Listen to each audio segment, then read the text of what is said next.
आज पूरा देश इसे देख रहा है, इसलिए बार बार भाजपा को चुन रहा है। साथियों, जहां सुशासन होता है, वहां वर्तमान चुनौतियों के साथ ही भविष्य की चुनौतियों पर भी काम किया जाता है। लेकिन दुर्भाग्य से देश में लंबे वक्त तक कांग्रेस की सरकारें रही। कांग्रेस गवर्नमेंट पर अपना जन्मसिद्ध अधिकार समझती है, लेकिन गवर्नेंस का उससे 36 का नाता रहा है।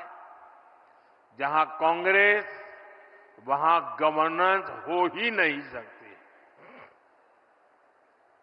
इसका बहुत बड़ा खामियाजा दशकों तक यहां बुंदेलखंड के लोगों ने भी भुगता है।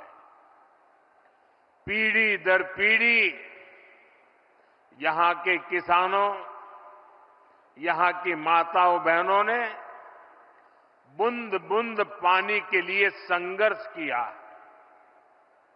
ये हालात क्यों बने?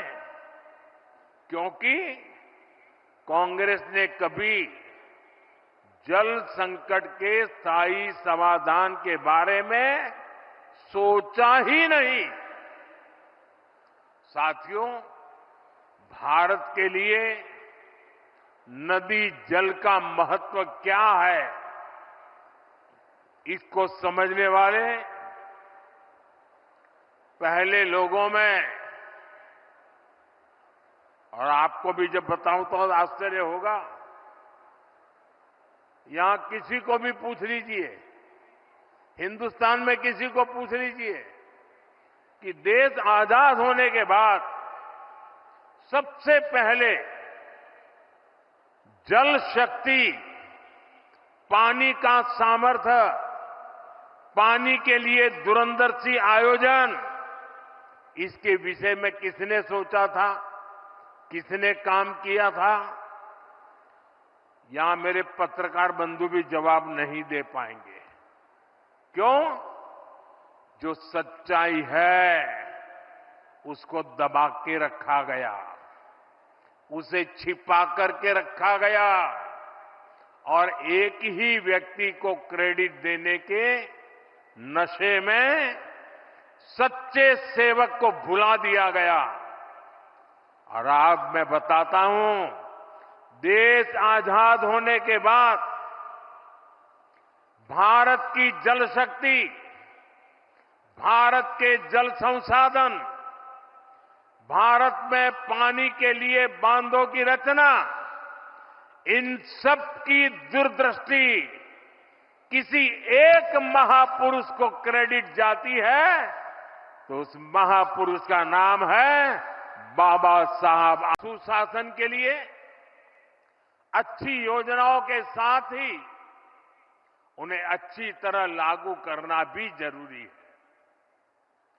सरकार की योजनाओं का लाभ कितना पहुंचा, ये सुशासन का पैमाना होता है।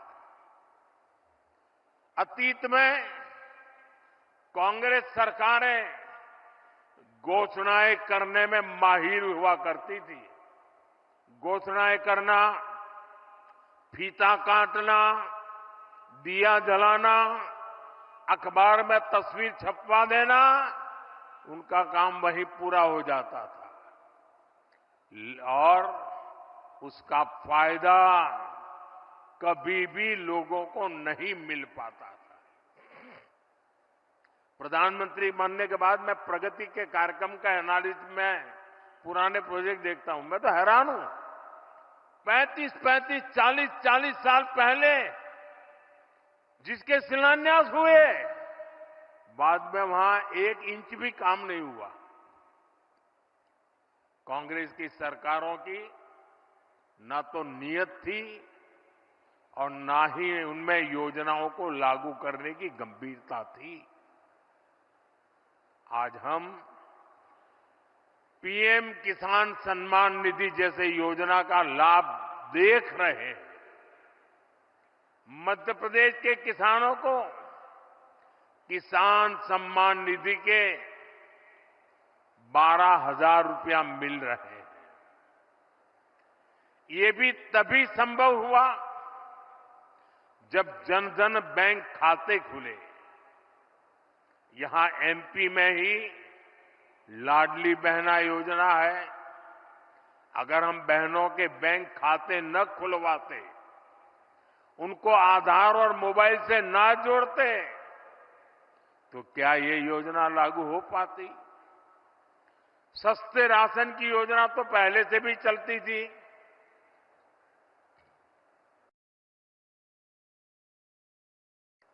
लेकिन गरीब को राशन के लिए भटकना पड़ता था। अब आज देखिए, गरीब को मुफ्त राशन मिल रहा है, पूरी पारदर्शिता से मिल रहा है।